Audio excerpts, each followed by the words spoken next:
chapter 12 of Ramayana's Aranyakanda, Kara, Dushana and Trisharas. Part 2. Apadamahartaram Dataram Sarvasampadam Lokaviramam Shriramam Bhuyo Bhuyo Namamyam. Rama waited, and the noise of the army came louder to his ears. He pulled the string of his bow, and the noise of the twang was frightening. The army was approaching him, and very soon it was close at hand. Even the Vanadevatas were not able to look at Rama, who was looking like an image of fury, and they thought too that this was how Mahadeva must have looked when he destroyed the yajna of Daksha. Kara had now come very near the ashrama. He saw Rama, who stood bow in hand. He asked his chariot to be brought before Rama. Kara began to shoot arrows at Rama, and his army did the same thing. Hundreds of arrows, thousands of arrows, looking like the rays of the sun, were rushing towards Rama. The Rakshasas hurled their weapons at Rama: tridents, stickles, axes, and several other different weapons. The arrows looked like the rain which falls in the mountain Himavan. Even as the sea lets all the rivers drain into it and is unaffected by it, Rama stood unmoved by the onslaught of the warriors of Kara, of the army of Kara, and the arrows of Kara. Rama's body was hurt in several places, but he fought calmly. He looked like the rain cloud lit up by the setting sun. Rama's bow was now bent almost to a circle. Arrow on arrow left his hand, and each arrow claimed a life. The Devas who stood in the skies could not see when he took up his arrow, when he fixed it to the string, when he pulled the string, and when he released it. The dexterity with which he was handling the bow and arrows was a source of wonder to all of them. The Rakshasas died in tens, in hundreds, in thousands. Horses which were yoked to the chariots, elephants with the mahuts, were all strewn on the ground, rendered lifeless by the arrows of Rama. Arrows by name Nalika, Naracha, and Vikarni were specially fierce and painful, and the army screamed with fear and pain when hurt by them. Panic set in, and they all rushed to Kara. He could see the devastation in the group of brave and valiant Rakshasas who had made up his immense army. He was furious with Rama, and collecting all of them together, he went to the presence of Rama. Emboldened by the nearness of their chief, they began to fight again with vigor. Rama took up the astra by name Gandharva, and after invoking it, he sent it towards the army of Kara. Myriads of arrows were emerging from the single bow, which he held, and the quarters were darkened because the arrows filled them. The arrows were now changed to 5-headed serpents, and they killed the Rakshasas. A large portion of Kara's army had been destroyed completely, and it was really a large slice. Dushana came to the forefront and began to fight with Rama. 5,000 men surrounded him. Rama warded off all the weapons and stones and trees which were being hurled at him, and his arrows replied the onslaught. Dushana fought valiantly. His arrows were like thunderbolts. Rama killed his 4 horses with 4 arrows, and with the 5th, the charioteer. He hurt Dushana with 3 arrows. Dushana was mad with pain, and taking up his gada, he rushed towards Rama. Rama cut off his 2 arms with 2 of his arrows. He was mad with pain and fell down to the ground, and the bow slipped out of his severed arm as his life ebbed away. The Rakshasas, who were at the rear of the army now, came to the front to attack Rama, only to be killed one by him. Kara saw how terrible the devastation was in his army, and he was grieved that Dushana had been killed. Surrounded as he was by several of his men, Kara attacked Rama. The men fell one by one like miniature mountains felled by the Vajra of Indra. The entire army was gone and only Kara and Trisharas were left. Trisharas went to Kara, who was even then trying to approach Rama, and said, "Let me go.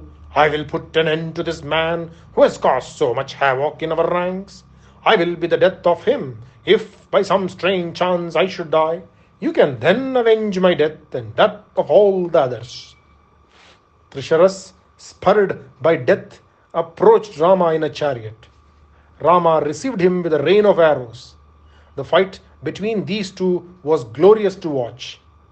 Trishiras was fighter of no mean order, and he hurt Rama on the forehead with 3 arrows. Rama thought, "He seems to be an excellent archer. He has managed to hurt me." Rama decided to put an end to Trisharas. He sent 14 arrows as at the chest of the Rakshasa. The horse were killed, and the banner which was fluttering on top of the chariot was now on the ground. The chariot was broken, and when Trisharas rose out of the broken chariot, Rama killed him by cutting off his 3 heads. Shira. For the first time, Kara was worried lest he should also be killed. He had seen all his warriors lying on the ground, which was striven with their bodies. Like Namuchi approached Indra, Kara came to fight with Rama. Both were good archers, and this duel, like that between Rama and Trishiras, was fascinating to watch. Some arrows of Kara were able to pierce the armor of Rama. Kara was elated at his achievement, and he laughed loudly. Rama took up his bow. He was as calm as ever, and he took up an arrow and fixed it in his bow, a new one since the old one was broken by the enemy. The one he had now was the bow given to him by Agastya. Rama broke off the flagstaff of the banner of Kara, and with 13 arrows he wounded Kara.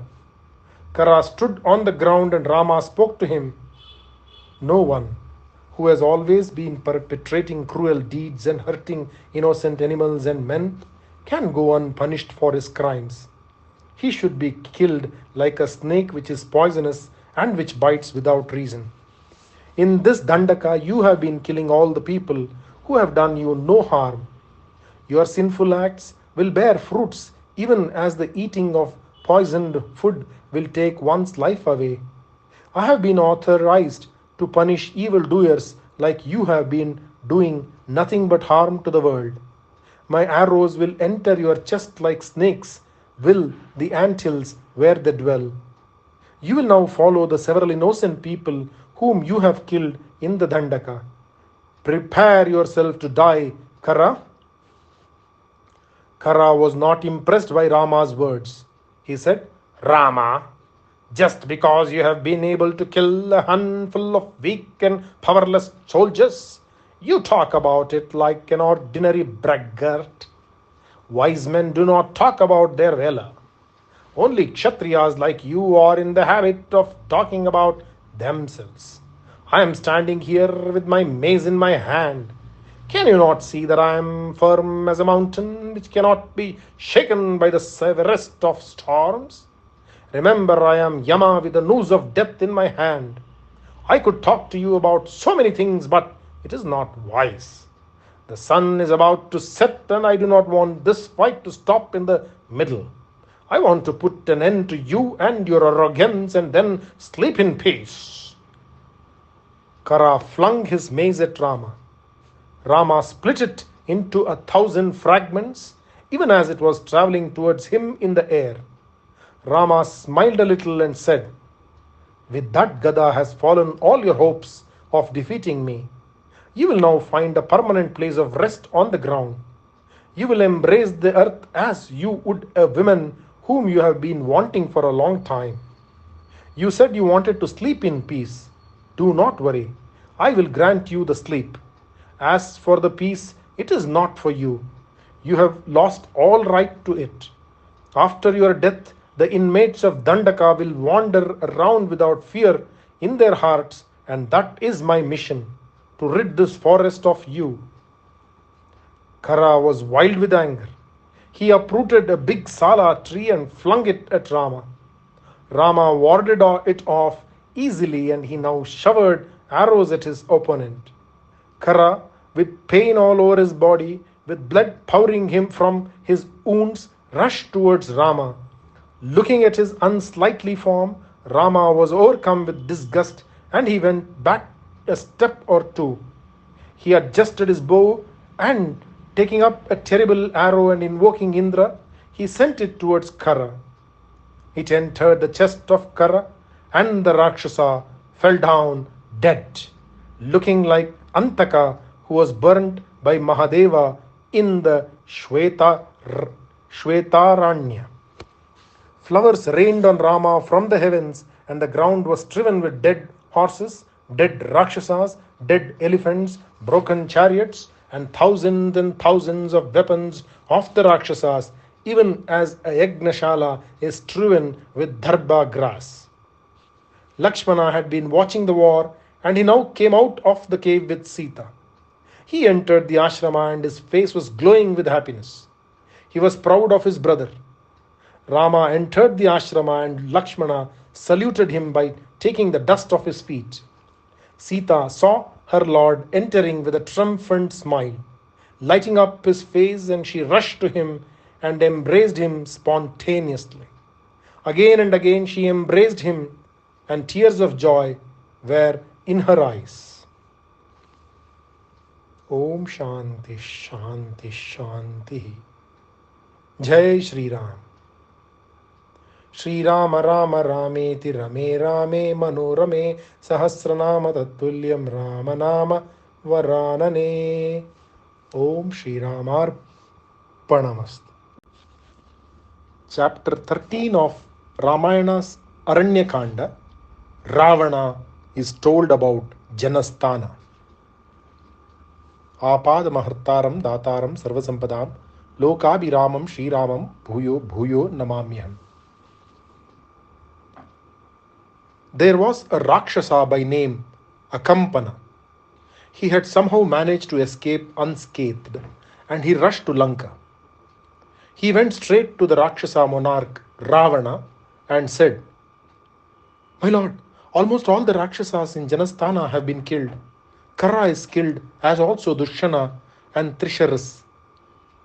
I managed to escape alive from there." Hearing these terse sentences from Akampana, words which spelt the devastation of his entire outpost in the forest, Ravana looked hard at Akampana, who stood trembling. Ravana's eyes were red with anger, and he asked, "Which foolish person has destroyed my favorite Janasthana? Evidently, his death is very near. He will not be able to escape death at my hands, even if he tries to find succor in the celestial places. Having wronged me and displeased me, he cannot enter the land of Indra, since Indra is afraid of me. So is Kubera, and so is Yama, the god of death. I am death to death himself, and I can burn up Agni with my wrath. I can send even Brahma to his death. Tell me, who did it?" Akampana, seeing the wrath of his master, was talking words which faltered so much that he had to say it twice before he could make himself understood. He spoke just one word. A man did it." "A man?" asked Ravana. "A human being? I never heard of any army marching into Janasthana. None of the spies have reported any such progress to me.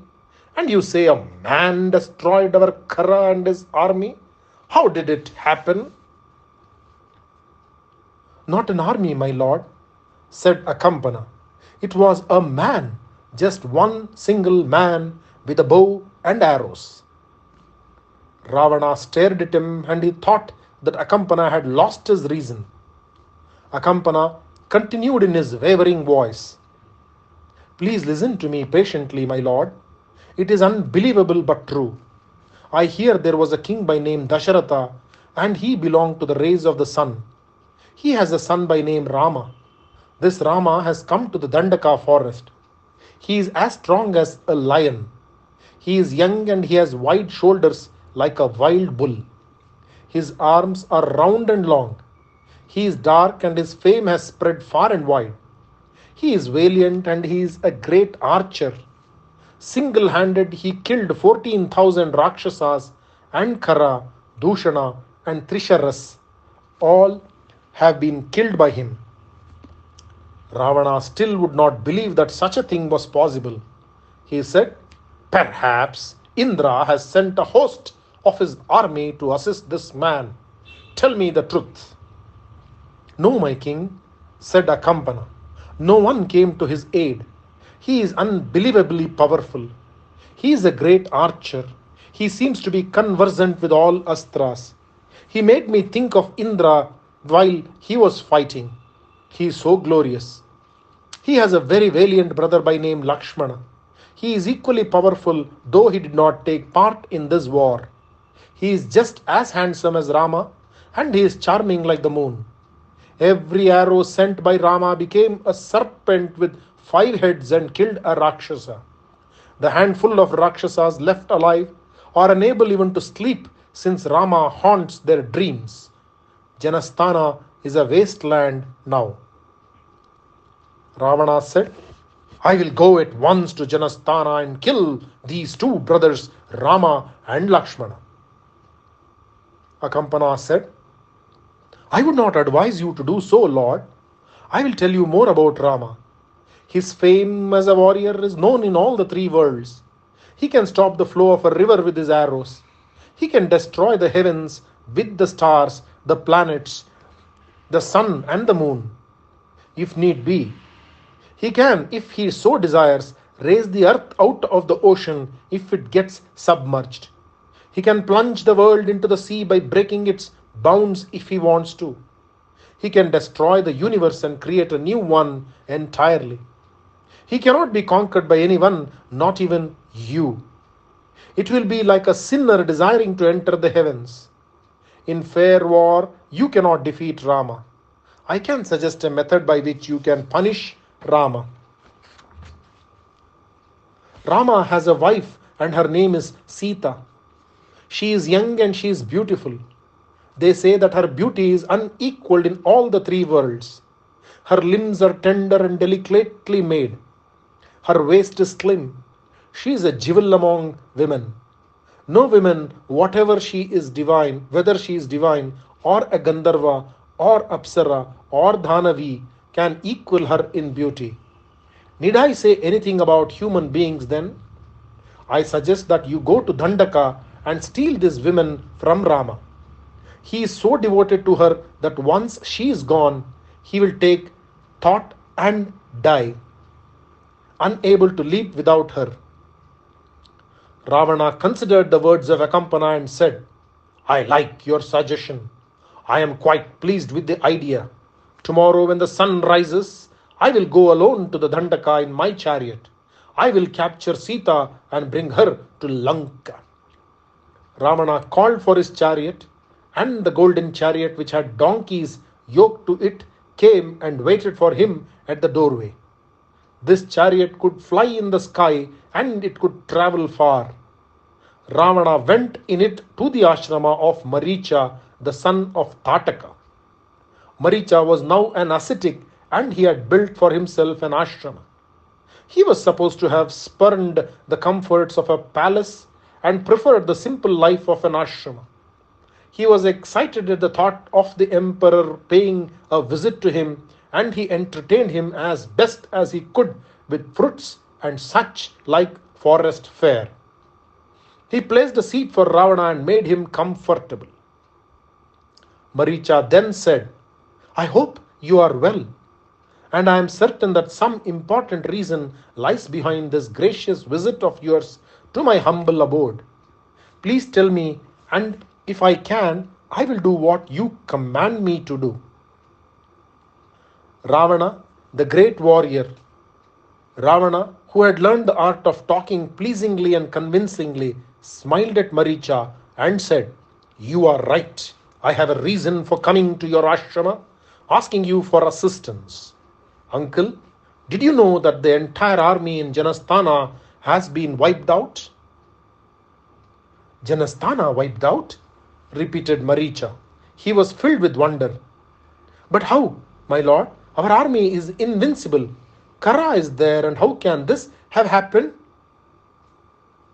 "By a mere man named Rama," said Ravana. He saw the Rakshasa trembling as he heard the name of Rama. Maricha was scared out of his wits, and sweat was pouring down his face. Ravana paid no attention to his reaction and went on talking.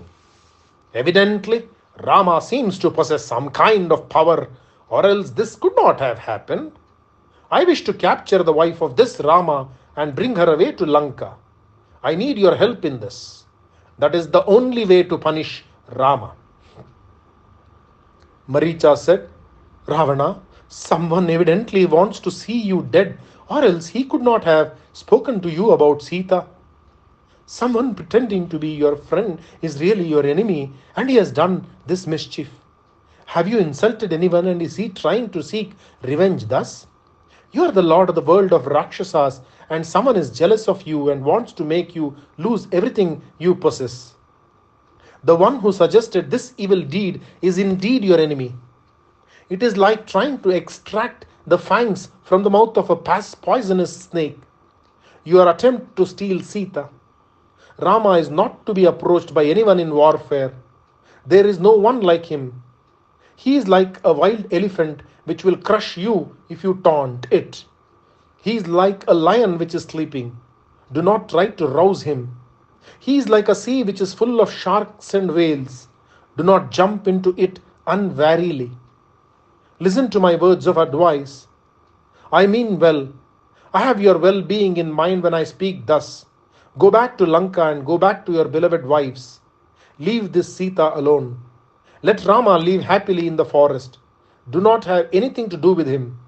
He is a dangerous antagonist."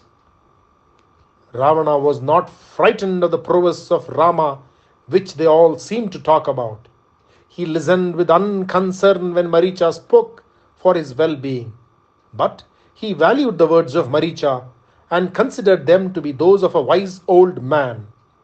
He therefore went back to his palace and decided to give up the thought of Sita Mata. Jai Shri Ram.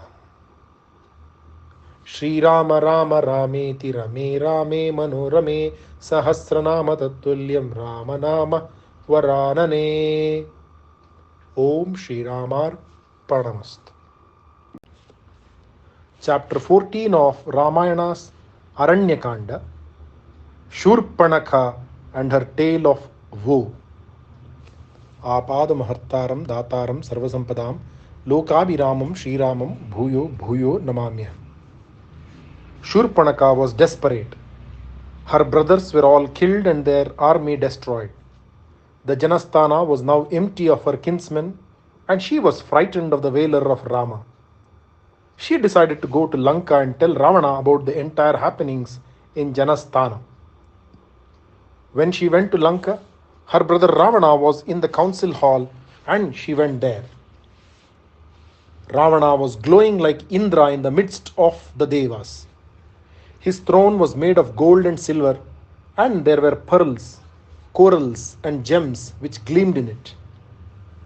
Ravana was like fire which was burning on a golden shrine. Invincible by all the Devas and Danavas, this Ravana was a warrior who was extremely noble looking. His chest was scarred because once the elephant Airavata, Indra's mount, had gored him. Ravana also bore the signs of Indra's Vajra, having scorched his immense chest. His broad chest was beautiful, and there was something exceedingly magnificent about this great warrior. Dark and handsome, he was the favorite of Lord Mahadeva. He was the great grandson of Brahma. Ravana was a hater of the Devas and he was unrighteous. He did not hesitate to take the wives of others if he so desired. He did not hesitate to disturb the yagnas performed by the rishis and the ascetics in the forest. Ravana was proficient in the use of all the weapons. He knew the astras and their incantations. Once, he had gone down to the nether world and fought with Vasuki, the king of the serpents. He had defeated Kubera, his half-brother, in a fight and had captured for himself the Vimana by name Pushpaka, which could fly in the air. He played havoc in Kubera's pleasure garden by name Chaitra and in Indra's garden Nandana. He had quelled all the devas and they were considered by him to be his vassals. He had performed a severe tapas and had pleased Brahma. He had obtained boons from him. He had asked for immunity from death at the hands of the devas, Dhanavas, Gandharvas, Pichachas, Pishachas, and every living being he could think of. He had forgotten to include the names of men and monkeys, since they were too insignificant and negligible to be considered even, and he did not think of them. He had once lifted the Mount Kailasa, and he had pleased Lord Mahadeva with his singing of the Sama with the Veena as an accompaniment. In thinking of the unrighteousness of Ravana, one should not forget the greatness of this personage. He was great. There was no doubt about it. There was no one to equal him in beauty, in prowess, in valor, in generosity, in the skill in fine arts, in his power to capture the minds of women, in his learning, in his mastery of the sacred lore. He was a personage in whose presence the devas were all made to pale into insignificance. There was no one like Ravana. Shurpanaka stood for a long moment looking at the heap of glory that was Ravana. She knew that this son of Vishravas, this great hero, would avenge the insult which had been rankling in her bosom like a thorn which could not be removed. She went near him and began to talk. For a moment, Ravana could not recognize her. Her face was disfigured and her voice was also sounding different. She said, "A king indeed. You are ever lost in the pleasure of the harem and you do not think of anything else. You do what you please and you have no thought for others. You have forgotten what is happening outside in the world, drunk as you are with your power. But there are some truths which have to be known by you. There is a danger which is nearing you and you are ignorant of it. When a king indulges in lust excessively, people will lose their respect for him. A king who forgets his duties and refuses to perform them at the proper times will be destroyed in course of time because of his carelessness, and with him his kingdom also will be lost. You have no efficient spies, evidently, nor have you been interested in seeing about the welfare of your subjects. Your enemies, the Devas, will surely be planning your destruction and you should be very careful. But you have not paid enough attention to the ruling of your kingdom. I have come to tell you something. Janasthana is destroyed, wiped out. Khara, Doshana and Trisharas with all others have all been killed and nothing is left in Janasthana to tell people that it is your stronghold in Dandaka. A man, mere man, by the name of Rama has done this and he has made Dandaka a happy place for the rishis who were dwelling there. My dear brother, you are too careless to be a good ruler. You think there is no one like you, that you know all that is to be known, that you are inaccessible, invincible. You are too arrogant, and such a king as you will be sure to earn the contempt of others since you are too indifferent. You are complacent, and that is why this has happened. Once you lose your position as king, you will be like clothes which are soiled, like flowers which have been used and thrown away. It is only if you are alert all the time with your senses under control, well informed about all the many things which go on in your kingdom, that you will last on the throne. Though asleep, such a king will be considered to be awake, since his sense of justice will never go to sleep and he will be loved by all. In your ignorance about the tragedy at Janasthana, you have proved that you are unfit to be a king. You will soon be without a kingdom. Ravana, who was proud of his wealth, his prowess, and his popularity, had been listening to the tirade by his sister. He considered the words she had used, and without losing his temper, he let her complete her talk. Slowly his anger mounted, and he glared at her. He said, "Who is this Rama? How powerful is he? What is he like in appearance? Is he really all that powerful? Have you found out why he has come to the Dandaka? You say that he killed my army and my chief men single-handed. What are his weapons like?" The mention of Rama made her angry once again, and she remembered him and his scathing smile, which she had not understood then. She could not help dwelling on the beauty of Rama, which had captured her. "Rama is the son of an emperor named Dasharatha," she said. "He has long arms and his eyes are long and liquid. He wears tree bark and deer skin and he is handsome like Manmatha. He has a bow which is inlaid with gold, and this bow he strings, and out of it shoot forth arrows which are called Narachas. I stood there nearby when he was fighting. I saw Rama. I could not see when he bent his bow, when he fixed the arrow to the string, and when it left his bow. All I saw was the incessant stream of arrows, and the army devastated like a field of corn after a hailstorm. In a muhurta and half, this Rama destroyed the army, 14,000 strong, and with it Khara, Dushana, and Tishiras, and other leaders in the army. The rishis in Dandaka are now moving about without the fear of Rakshasas. Rama would have killed me, but he is not desirous of killing a woman, and so he niamed me and left me alive. Rama has a brother who is his right hand.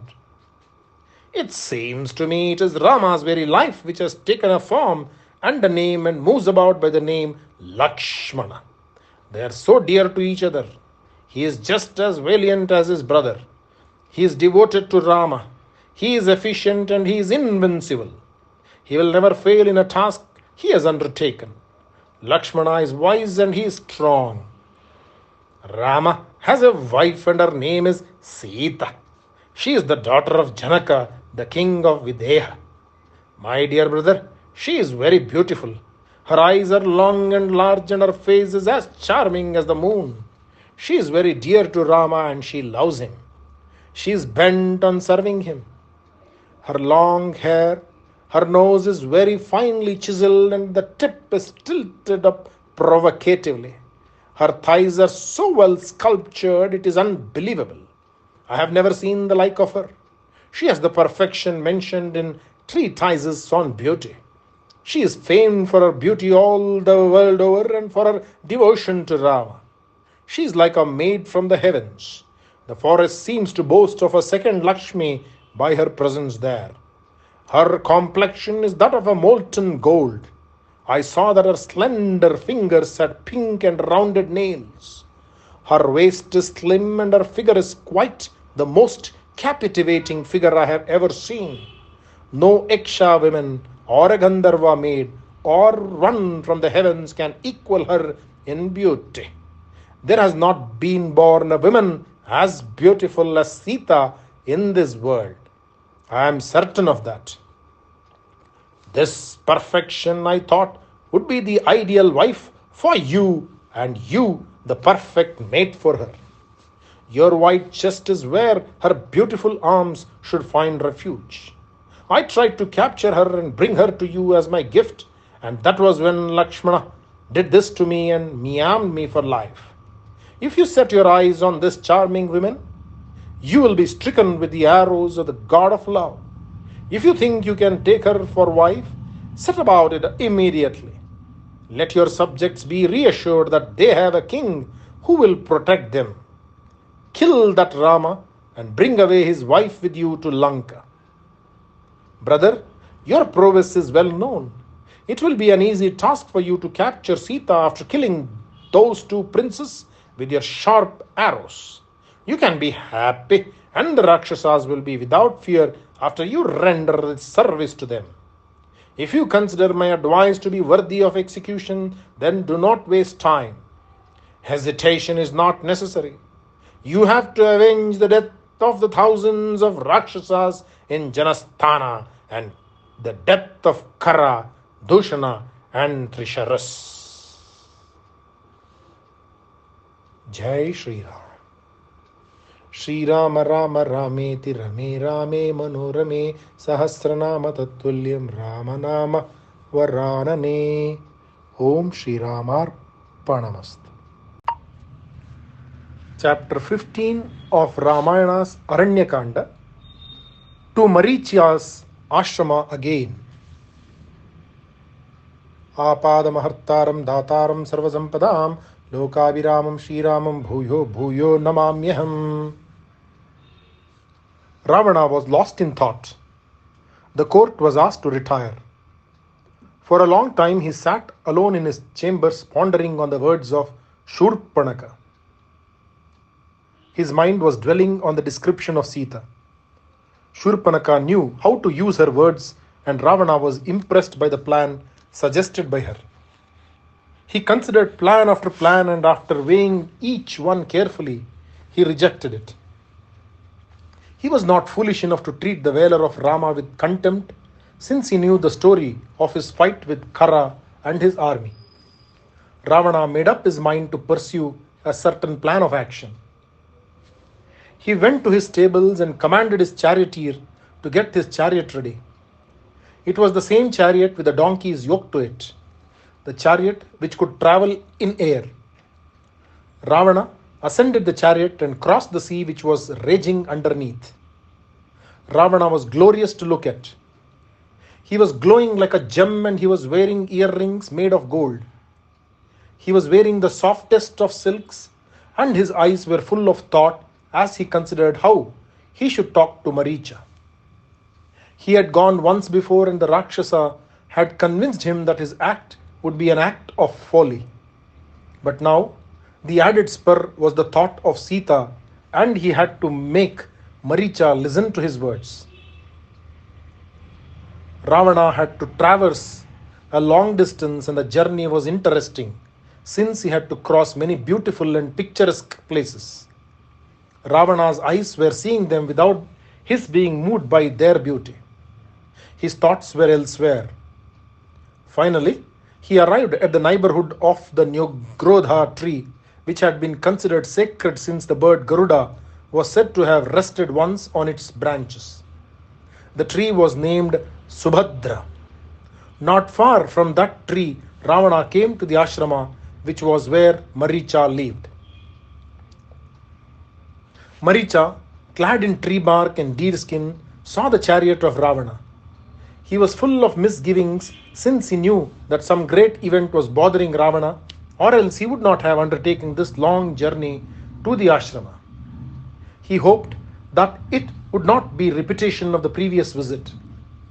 Not displaying his emotions and his concern on his face, Maricha welcomed the emperor in the proper manner and stood humbly before him. When Ravana had made a pretense of partaking of the simple fare placed before him, Maricha asked him, "I hope all is well with you in Lanka. May I know what has made you undertake this journey and grace again this humble hermitage of this slave of yours?" Ravana was extremely well read, and he knew the art of conversing and the art of persuasion with words. He looked at Maricha and said, "I had to come to you, uncle, because I am sorely distressed in mind, and I want a word of comfort from the likes of you. I am suffering, and only you know me to be capable of sympathizing with me. You must already have known about the happenings at Janasthana. I told you briefly last time I came here. My brother Khara, Dhushana, and Trishiras, with the 14,000 Rakshasas who dwelt there, have all been killed. My sister Shurpanaka has been insulted. Her nose and ears have been mutilated mercilessly, and all this has been caused by that one man, Rama. I am told that even while fighting, Rama was unruffled. His arrows were spouting anger, but he was placid. This one man stood on the ground and he has achieved something I am still unable to believe it has happened. Listen to the story of Rama, this intruder into my territory. Evidently, he is a sinner, or else his father would not have banished him from the kingdom. He is an insult to the clan of Kshatriyas, and evidently he is doomed to be short-lived since he has courted my enmity. He is very crude and he is foolish, obstinate, characterless and cruel. He must be an adharmi, and his mind does not dwell in the realm of dharma. He is bent on doing evil to others. For no cause at all, my poor unfortunate sister has been insulted by him. The only way to punish him is to capture his wife, Sita. Maricha, who had been worried about the coming of the king, had his fears justified. He was unhappy since the king, who had seemed to be convinced by his arguments the previous time, had suddenly changed his mind and had gone back to the old scheme, the dangerous task of stealing Sita. Ravana knew the turmoil in the mind of Maricha, but he pretended not to notice it and went on talking. He said, "Uncle, you must help me in this strategy of mine. With you by my side, I will not be afraid to face even the Devas in warfare. My brothers and you are my sole supporters. I am yet to see one like you. You are so strong and so efficient. You are intelligent enough to think up plans by means of which the enemy can be baffled. You are at home in Maya tactics, and therefore I have come to you. Listen to my words and you can tell me if you can do what I wish." Maricha had begun to tremble. He knew that he had no chance of living once he accepted the plans of Ravana. He was not able to talk. To antagonize Rama was the worst thing that could happen to him. But then he was in the presence of his master, his emperor. Tossed as he was on the horns of a dilemma, the poor unfortunate Maricha spoke not a word. Ravana continued, "Uncle Maricha, I want to tell you my plan. I want you to take up the guise of a deer, a golden deer. Your spots should glitter like silver. You must go near the ashrama of Rama and wander around until Sita's eyes light on you. If I know women right, and I know all about women and their caprices, I know that Sita will at once ask her husband and Lakshmana to get the deer for her. They will try to capture you. This is where your cleverness should come into play. Stay near them, and when they are near, run further, and thus you must lure them away both from the ashrama. When Sita is alone, unprotected, I will enter the ashrama, and like Rahu captures the glow of the moon, I will steal her and come away.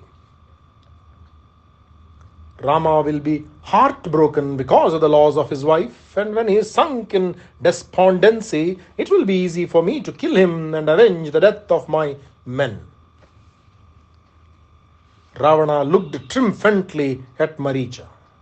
He had not said a word about the beauty of Sita and about his desire to possess her. He spoke as though revenge were the only motive behind this subterfuge of his. Maricha's mouth had gone dry at the mention of the name of Rama. He was terribly frightened. Licking his lips, which had gone dry, he stood staring at Ravana. His eyelids had ceased to function. He was still staring at Ravana with wide and frightened eyes.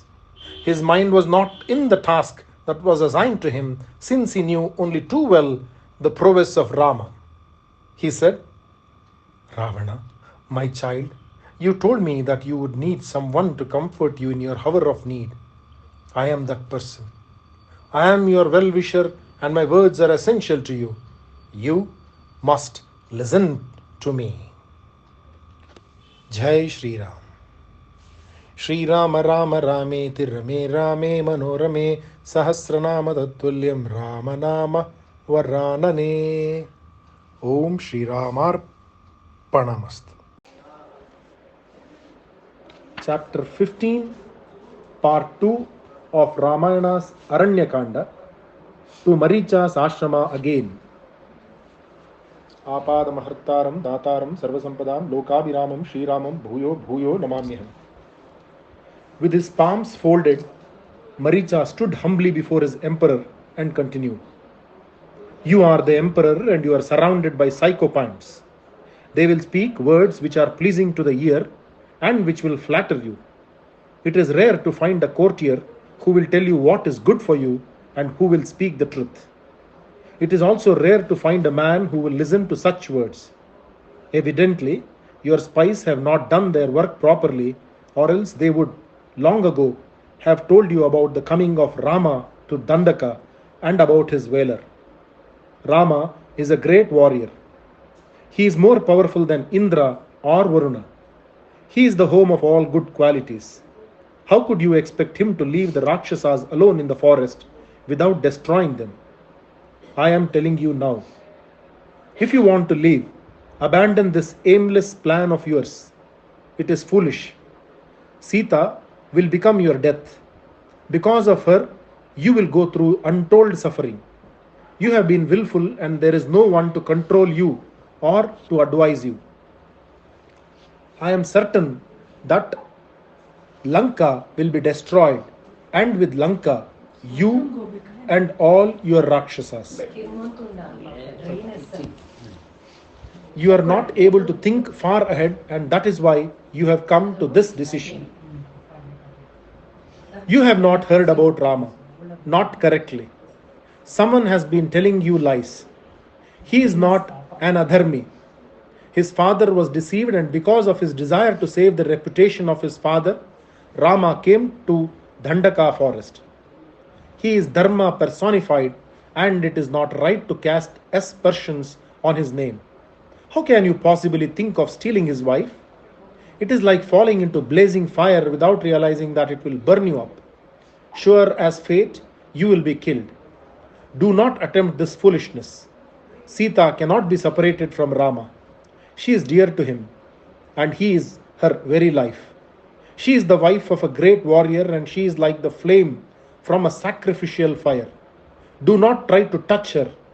When you encounter Rama in a fight, that will be the end of you. You are now the happy emperor of the Rakshasa world, and there is peace in your mind. If you want it to last, do not antagonize Rama. Go back to Lanka and put the proposal before good ministers like Vibhishana. They will tell you what I have told you. I will tell you about Rama. There was a time when I was a wild youngster. I had the strength of 1,000 elephants, and I would wander at will, eating human flesh and causing havoc in the ashramas of the rishis. Once, the sage Vishwamitra was performing a yaga, and I was bent on disturbing it. He went to King Dasharatha and asked him to lend Rama to him. Rama, the son of Dasharatha, was then hardly 16 years old. Vishwamitra went back to his ashrama accompanied by Rama. I went to the Yagnashala, and there I saw this young man. I still remember vividly the picture he presented. He was handsome and he was unbelievably young. He held this huge bow in his left hand, and he looked like the young crescent of the moon rising in the east on the third day after the new moon. He saw me, and calmly he fixed an arrow to his bow. I treated him with contempt and went on with my act of polluting the Yagnashala. Rama dispatched an arrow at me. It pierced my chest, and lifting me in the air, it carried me a distance of 100 yojanas and flung me into the sea. Being a kind boy, he did not have the heart to kill me, and he left me alive. Slowly, I returned to Lanka, after I had recovered my senses. This was years ago when he was a boy. Now he is a man, and there is no one in this world or in the other worlds who can stand and fight against him. Listen to my words and abandon this foolish plan of abducting Sita. If you do so, you will only be courting the destruction of everything. It will mean death. Death for yourself and for the entire city of Lanka and for the Rakshasa clan. Maricha paused to see if his words had any effect on the king. Ravana was silent. Perhaps he is being convinced, thought Maricha, and tried to use further arguments. Again, I will tell you something else which happened to me, continued Maricha. You know how we have all been in the habit of eating the rishis in the Dandaka. My favorite guise is, as you know, that of a deer. With 2 more Rakshasas, I entered the Dandaka once and went into several of the ashramas and made a meal of the rishis living there. On one such occasion, I saw Rama and Lakshmana in the garb of ascetics, and I told myself, this Rama is now a tapaswin. I will punish him for what he did to me once. I went to them and with my sharp horns attacked them. Jai Shri Ram. Shri Rama Rama Rameti Rame Rame Manorame Sahasranama Tattulyam Ramanama Varanane. Om Shri Ramarpanamastu. Chapter 15, Part 3 of Ramayana's Aranyakanda.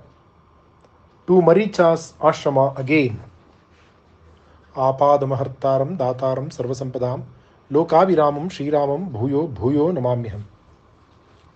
Maricha paused to see if his words had any effect on the king. Ravana was silent. Perhaps he is being convinced, thought Maricha, and tried to use further arguments. Again, I will tell you something else which happened to me, continued Maricha.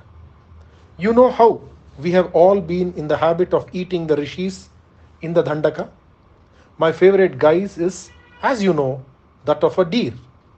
With 2 more Rakshasas, I entered the Dandaka once and went into several of the ashramas and made a meal of the rishis living there.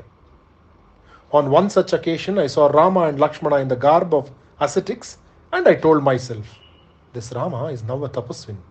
I will punish him for what he did to me once. I went to them and with my sharp horns attacked them. Rama took up his bow and with 3 arrows fixed to it, he turned towards us. He shot the arrows and my 2 companions died.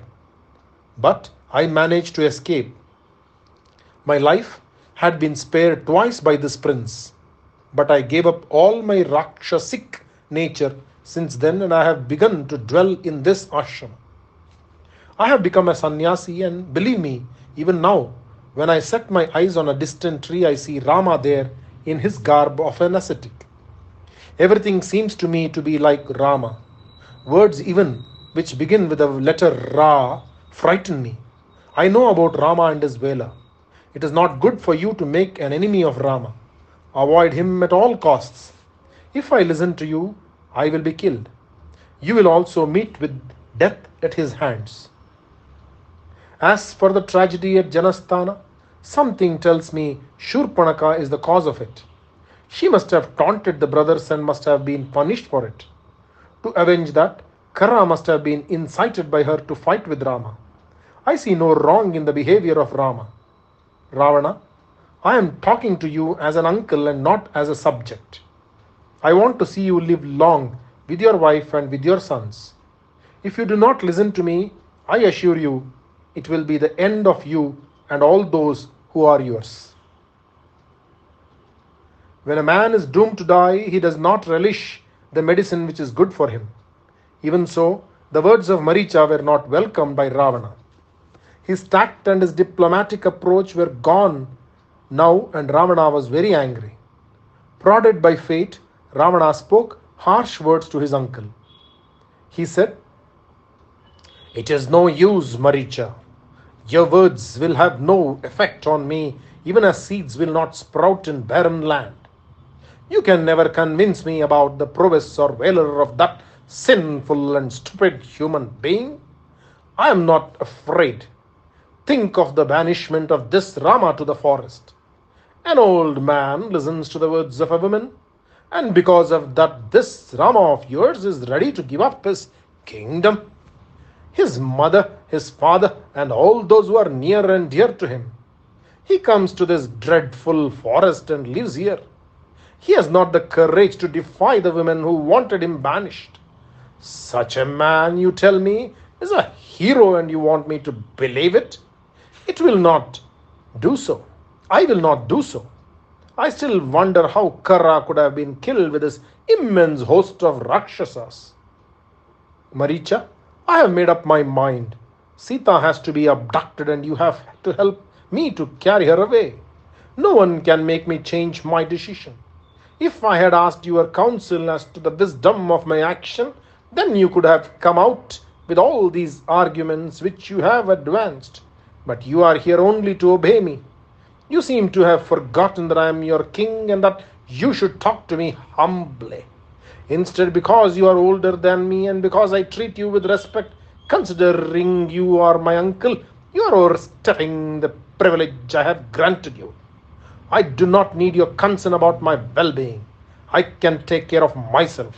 All I want from you is implicit obedience. As I said before, you must assume the form of a golden deer and wander around in the vicinity of Rama's ashrama. After Sita is captivated by you, you are at liberty to go anywhere you please. She will do the needful. She will coax Rama and his brother to chase you, capture you, and to bring you to her. If, however, Lakshmana stays behind, you should lure Rama to a great distance from the ashrama, and from there, imitating the voice of Rama, you should shout, "Hey Sita, hey Lakshmana." The two remaining in the ashrama are sure to be frightened, and Lakshmana will go in search of his brother, anxious to help him. That short interval will be enough for me to go to the ashrama, capture Sita, and carry her away with me. Once you have achieved this, you can go wherever you please. I will be so pleased with you, I will give you half my kingdom. Go to the Dandaka, taking an easy and quick path with me. We will go in my chariot. My intention is to avoid a war which is unnecessary. I will deceive the brothers and go back to Lanka with Sita as my captive. If you still refuse to obey me, I will, this very moment, send you to the abode of Yama. A king's command should be honored, or else death is the punishment. If you do this, you may leave after the incident. But if you do not, death is certain. Maricha would not give up. He said, "Someone is desirous of your destruction, or else you would not have been advised to be so harsh and rash. You are living happily with your wives and your valiant sons, and you have now been led to the gates of death, and strangely enough, you seem to be eager to enter it soon. You do not seem to have any well-wishers as ministers. On the other hand, they are leading you astray. A king who is willful and who has chosen to follow the wrong path should be advised against it by good men who claim to be his ministers. Because of this decision of yours, your subjects are going to suffer. Your city is going to suffer. Your wives, your children will also suffer. I promise you, there will not be a single person left alive in Lanka once Rama turns his angry eyes on you. It is not possible for a cruel king to rule his kingdom well. The good of his people is not important to him, and he is thinking only of himself and the gratification of his senses. The evil mentors you have will lead you to destruction, even as horses yoked to a chariot will rush to ruin, driven as they will be on ground which is not leveled, and bring death to themselves as well as the rider in the chariot. Do not think that I will come out alive after this encounter with Rama. He will kill me, and later he will kill you. If I am killed by that noble soul, I will at least be sure to inherit the heavens. The instant I see Rama, it means that my death has appeared before me. You may capture Sita from the ashrama now, but remember, you would have captured death in your arms. You refuse to listen to my words, which mean well, and you are doomed. Your entire family is doomed. Lanka with all her inmates is doomed. I know it. Jai Shri Ram. Shri Rama Rama Rameti Rame Rame Manorame Sahasranama Tattulyam Rama Nama Varanane. Om Shri Ramar Pranamastu. Chapter 16 of Ramayana's Aranyakanda, the Golden Deer. Ramaya Ramabhadraya Ramachandraya Vedase Raghunathaya Nathaya Sitaya Pataye Namaha. Ravana did not care for the words of Maricha. As soon as he agreed to do his bidding, Ravana stood up and Maricha said, "Come, let us go." They came to the doorway of the ashrama which Maricha had built for himself. He took one last look at the spot which had granted him refuge all these days. Ravana was walking fast and he waited impatiently while Maricha said, "Once Rama's eyes light on me, that means I am dead. No one who has incurred his displeasure has escaped the arrows of Rama. I realize today that you are extremely wicked, and I know that Rama will punish you for it. You will certainly be dead very soon."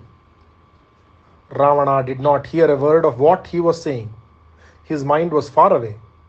But he embraced Maricha and said, "I am now very pleased with you. Come with me. My chariot pulled by the magical donkey is waiting at the door. Let us go soon. I am impatient to reach Dandaka." The chariot travelled fast in the air and very soon they had reached the neighborhood of Rama's ashrama. Rama saw it from a distance. They descended from the chariot and Ravana took Maricha by the hand and said, "See, that is Rama's dwelling place. Come, make haste." Maricha changed himself into a deer. The deer was golden in hue, as though it had been made out of molten gold. The face was white and dark, and there were silver spots on the body of the deer. They gleamed in the light of the sun. The neck was long and bent at a charming angle. The horns gleamed and they seemed to have gems set in them. The deer was wandering about on the grass-covered frontage of the ashrama. It walked, it ran, it frisked, and it jumped around. It danced around almost all over the place. At times it would step softly and at other times it would be bent on eating the grass. It walked about near the Karnikara trees which surrounded the ashrama, and it wandered around with the sole purpose of tempting Sita. Deer which were grazing around knew by instinct that this was no deer, and they ran away in panic from him.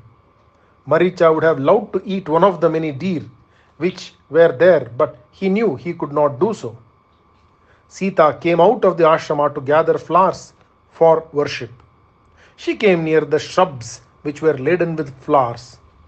She walked around the Karnikara trees and the Ashoka trees. These were her favorite flowers, and she came to pluck them for herself. The deer, which was prancing around till now, came very near where she was and stood still grazing. Suddenly, Sita saw the deer. Her eyes were filled with amazement at the beautiful picture in front of her. The deer was unbelievably beautiful. While she gathered her flowers, her eyes were trained only on the deer, which was frisking round and which wandered here, there, and everywhere, remembering to be within her neighborhood all the time. Sita called out Rama and Lakshmana. They came out and they saw the deer. Lakshmana looked at the deer for a long moment and said, "Rama, my dear brother, I am sure this is not a deer. As a matter of fact, I am sure this is our old friend Maricha, whom you left alive long ago and who escaped again from us very recently. He had assumed the form of a deer then, do you remember? An ordinary deer, though not one as fascinating as this specimen here. But this deer is Maricha, Several rishis in the forest have been killed by him while he has donned this guise. This glowing skin which covers him, this glister like that of a rainbow, or all the Gandharva Nagari we saw, we see in the sky, a mirage, a deceptive appearance which seems to be real but is not. Rama, have you ever heard of a deer with a skin of gold, with silver spots and jeweled horns? This is the Maya of that Rakshasa, I am sure of it. Sita smiled at Lakshmana. There was disbelief in her eyes. She said, Rama, this deer has stolen my heart. Please, please capture it for me. I will have a playmate. I have seen herds of deer in the forest, and several of them come to us in the ashrama. They are tame and gentle. But then I am yet to see a deer as beautiful as the one before me. It seems to me the moon has come down to the earth. It is perfect. I am fascinated by it. If you can capture it alive, it will be great. After we go back to Ayodhya, it will be an object of wonder to all the inmates of the palace. If, however, you cannot take it alive, its skin at least can be taken. It is unique in its beauty. Rama, I have never felt like this before. Never before have I been so vehement in any desire to possess something. It is unwomanly, and I feel it is against my nature to behave like this. But this deer is captivating. There is no doubt about it. Rama was standing there, smiling at the excitement of Sita. She had never been so excited before. He looked at the deer and he had to agree with Sita. Its beauty was unworldly. Even he fell a victim to the Maya of Maricha. He said, Lakshmana, Sita wants this deer. I have not seen such a deer before either, and this eagerness of Sita to possess it is understandable. Even Indra's garden, Nandana or Kubera's Chaitra will not have such a deer, I am sure. Look at its tongue when it licks up the grass. Does it not seem like a streak of lightning or a tongue of flame? When even a man like me is falling a victim to the charms of this animal, what then of a young woman who is accustomed to play with animals like this? I will try to get it for her. Lakshmana, you suspect that it is not a deer but our old Maricha, in which case it is my duty to chase it and kill it to save the Dandaka from his mischief. Once, do you remember my telling you about Vatapi, who would assume the form of a goat to deceive the victims and was later killed by Agastya? When I think of Agastya, I remember him telling me that I should take care to please Sita in every way. Lakshmana, you must remain here and guard Sita. I will chase this deer and kill it most probably unless I manage to capture it alive. Slowly, I am also getting the feeling that this is not a deer at all. Lakshmana, be very careful in taking care of Sita. With a single arrow, I will kill this deer and bring it with me. Jatayu is also here, and he will help you to take care of Sita. You must be extremely alert. Be on the lookout for danger. I smell danger. I am afraid some danger is awaiting us, and Sita is mainly involved in it. Clasp your bow firmly in your hand and be ready to tackle danger. It seems to be very close. I am not able to define it, but I am getting a feeling that some crisis is imminent in our lives. Guard Sita, and I will return with the deer, dead or alive, as the case may be. Jai Shri Ram. Shri Rama Rama Rameti Rame Rame Manorame Sahasranama Tattulyam Ramanama Varanane. Om Shri Ramar Pranamastu.